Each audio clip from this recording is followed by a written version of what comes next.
வணக்கம் மக்களே, நாம இன்னைக்கு பார்க்க போற மிக முக்கியமான செய்தி என்னன்னு பார்த்தீங்கன்னா, கல் இயக்க தலைவர் ஐயா நல்லுசாமி கைது. த்ரீசா அவர்கள் மது போதையில் நடனம் ஆடியதை பத்தி தான் பார்க்க போறோம். இதுல முதல்ல பார்க்க போறது ஐயா நல்லுசாமி அவர்களை பத்தி பார்ப்போம். கல் இயக்கத்துக்காக தன்னோட வாழ்நாளில் பாதியே போராட்டத்துக்காக செலவு பண்ணிக்கிட்டு இருக்கிறாரு. கல் இயக்கம் கல் நமது உணவு அப்படிங்கிறத ஒவ்வொரு மக்கள்கிட்டையும் கொண்டு போய்கிட்டு இருக்காங்க. நேற்று முதலமைச்சர் சந்தித்து மனு கொடுக்கும் போது அவர் ஒரு இதய நோயாளி. அப்படி இருந்த போது அவரை பிடிச்சி கையை பிடிச்சி ஏதோ குற்றவாளியை கொண்டு போனது மாதிரி காவல்துறை கொண்டு போய்கிட்டு இருக்குது. இதற்கு முதல் கண்டனத்தை தெரிவிச்சுக்கிறோம். அடுத்ததா பார்த்தீங்கன்னா, அவரோட போராட்டம் அப்படிங்கிறது கல்லுக்காக மட்டும் இல்லை, தமிழரோட உணவு. எத்தனை பேர் இன்னைக்கு குழந்தையின்மையிலேருந்து பல பிரச்சனைகளை பாதிக்கப்பட்டிருக்காங்க.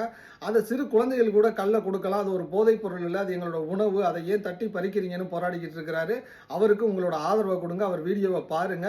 அடுத்ததா பார்த்தீங்கன்னா, த்ரீசா அவர்கள் இரவில் குடிபோதையில் நடனம் அப்படிங்கிறது எதற்கு சொன்னேன் அப்படின்னா, அப்பதான் நீங்க வீடியோவில் பார்ப்பீங்கிறதுக்காண்டி. நன்றி, வணக்கம்.